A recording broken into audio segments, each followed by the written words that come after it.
Hi you guys, welcome back to A Creatively Crafted Life. My name is Melanie and I'm doing another organization video. This time we are tackling this drawer. I just cannot take it 1 minute longer.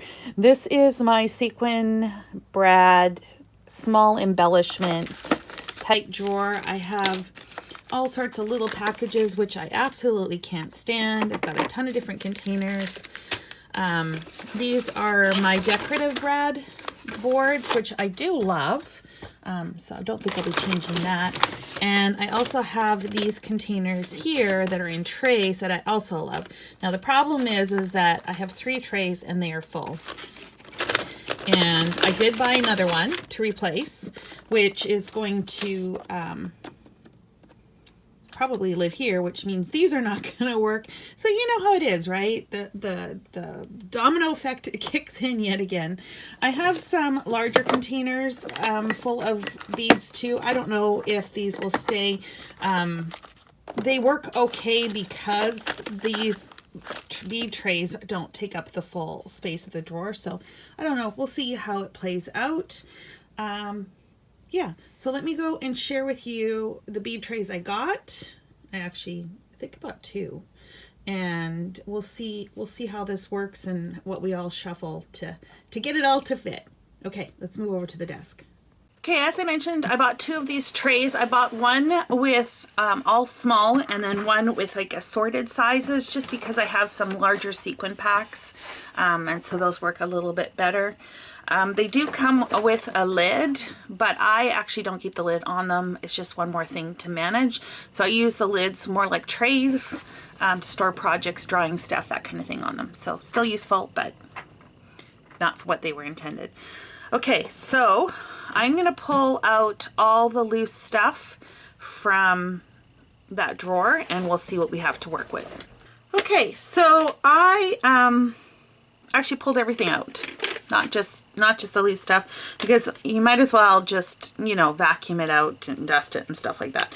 So now it's just a matter of taking all of these containers and little packages and moving them into the trays. Okay, so here's what the trays are looking like. This is clear whites, silvers, some brass, I think that's what that color is. And then we go into some gold, copper, black, brown, and then we go into the rainbow. So pinks, red, oranges, yellows, greens, you get the idea, right? And this is it for the end of the rainbow section. And why is this not completely full? And it's not completely full because I have this tray of what I'm calling mixes. So these are multicolored. They might fit in that tray. Up to here are like sequins and stuff, and then these are just little odds and ends, like little jingle bells, some cameos, googly eyes, that kind of thing. Okay, so I'm still trying to figure out what I want to do with this, plus I have to figure out where the extra tray is going to go. As for the lockables, this is where I've put those half pearls and gems in, and you can see I still have quite a few options there. I also have a few containers of sequin mixes that are Christmas themed. So these are some snow snaps, I've got clear snowflakes, and then these are just kind of colored with Christmas colors. So these are going to go in my bin. I'm just not sure if I'm going to leave them in these tins. Well, I like the accessibility of this. They are a little bulky for what's in here, so I may end up putting these in some sort of Ziploc bag, but we're going to decide that at a later date. And as for the bigger containers, I only have 3 left. So I have this kind of confetti mix. These are actually meant for nail art, but I use them for shaker cards. And then I have these sequin leaves in the gold and the green. These would just take up too big of a container or multiple containers in those other ones. So I didn't see a point, especially as these will fit in that drawer. So, like everything, once you sort one thing out, you get the ball rolling, and now it's like, what else are we gonna shift and move in order to make this work? So in the drawer above, I actually have these containers that have beads, larger beads, smaller beads, and then I've got some of these gems. These are from Hobby Lobby. And I don't love that they're in this container, but I don't hate that they're in this container. You know what I mean?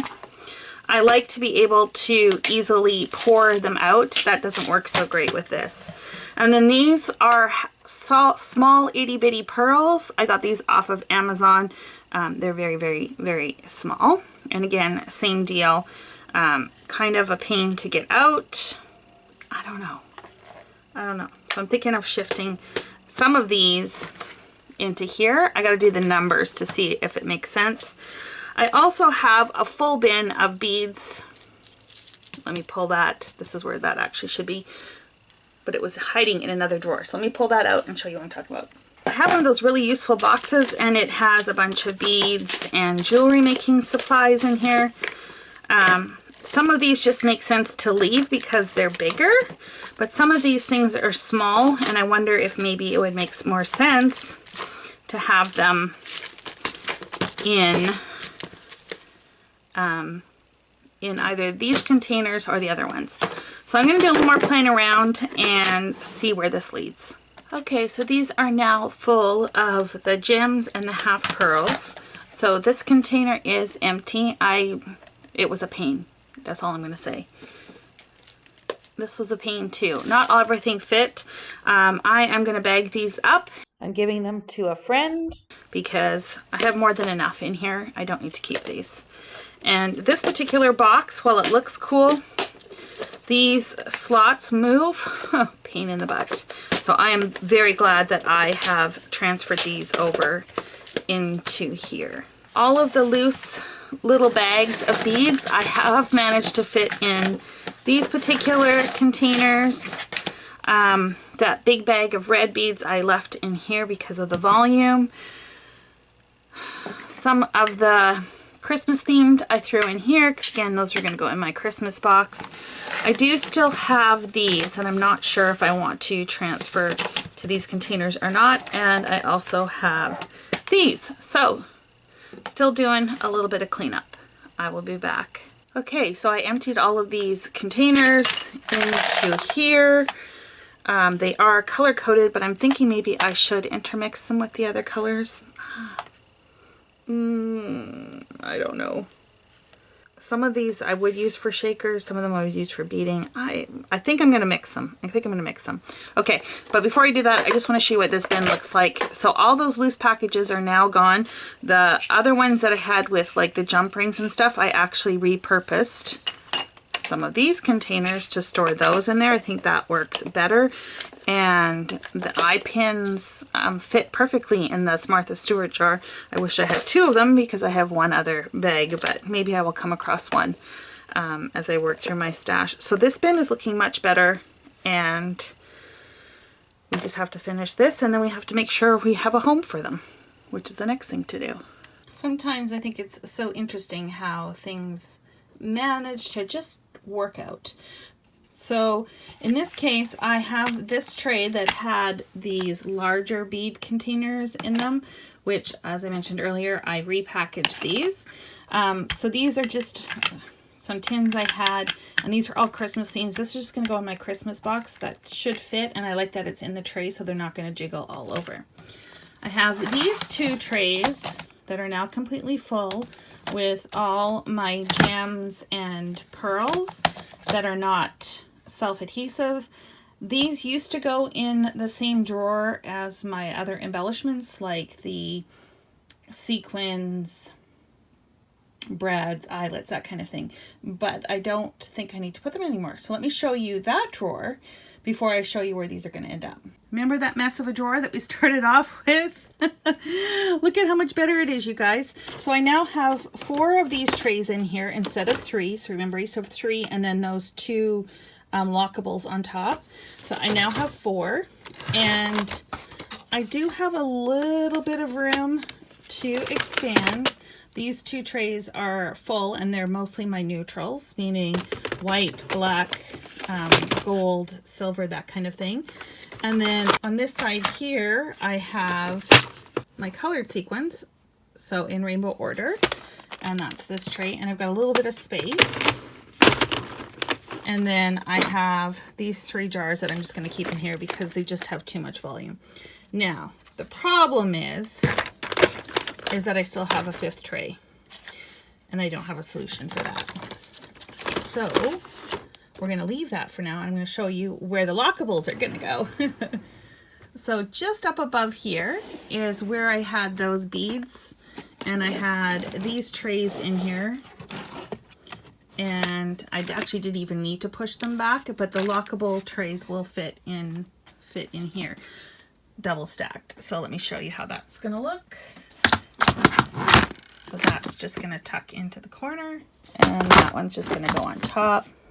And then these can pull forward, or I can easily pull them out, which is important to me because that's what I like to do, is I like to pull containers out. I still have enough room here for some extra little tools and supplies, so I'm really happy with that. So overall, looking pretty good with the exception of that one tray. Okay, and this is the one tray that is left. Just because of the way this all played out, it looks like I'm missing one. I'll have to see if I can find that. So these are all my mixed kind of colored packages. It's very colorful. Miscellaneous embellishments, that kind of thing. So I do have a little bit of space that I'm sure as I go through the rest of my craft room, I will be able to fill. But I don't have a home for this. And to be honest, this is going to be more of that domino effect. So I am just going to put the lid on this one and put it aside, and we will deal with this when I have the space. But I'm very pleased with the progress I made. I hope this inspires you to tackle a drawer or a box or something in your space that is driving you crazy. Thanks so much for hanging out with me, and until next time, happy organizing.